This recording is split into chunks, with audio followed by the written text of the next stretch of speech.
Hi, Mr. Bob here, crypto enthusiast, DIMO devotee, and Turo host. Our project is trying to clean up this Turo mess with some Web3. If we deconstruct what Turo is, it's a matching market between drivers and car owners so they can share cars. And that's built upon an ancient Indian burial. That insurance brokerage is really the foundation of it. So if we deconstruct that, it's gambling. What we propose is a new insurance brokerage that gathers information about a short-term auto rental, about the car from Demo, driver from Ethereum Attestation System, dates of the trip from a simple calendar widget, and then packages all that into a new NFT that we put out to sell to the derivative prediction market, which is crypto for gambling. So instead of buying an insurance policy, the driver gathered all this information through our predicted drive in insurance broker, published the NFT to a prediction market, place bait money that the driver is going to crash his car, and invite the entire world to take the opposite position, betting that the driver is not going to crash the car. The free market can set the rates. And then in the end of the trip, we just ping Turo and see if the car's still alive. And that settles the bet. There's no actuaries, there's no adjusters, there's no insurance company. A driver can still secure coverage for damages to their car during a short-term rental. Here's Barrett, who actually did all the programming, and show you the live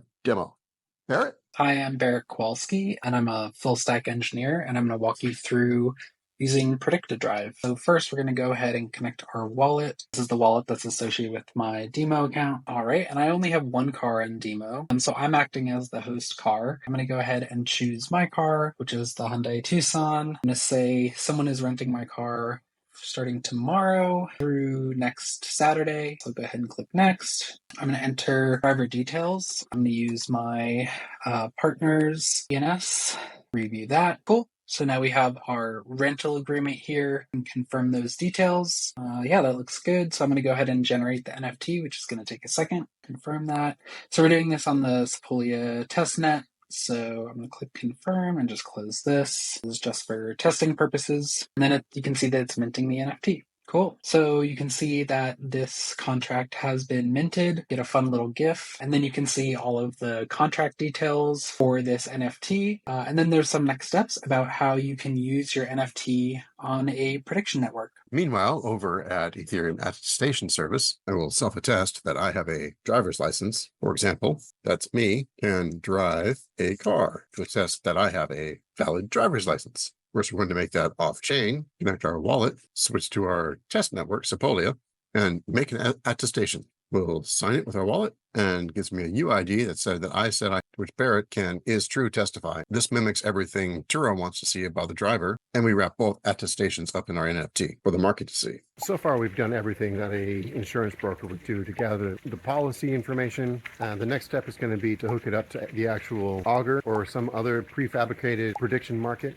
to publish our NFTs. And there's really no saying what kind of market will be there, whether this will work or not. Technically, it's very possible.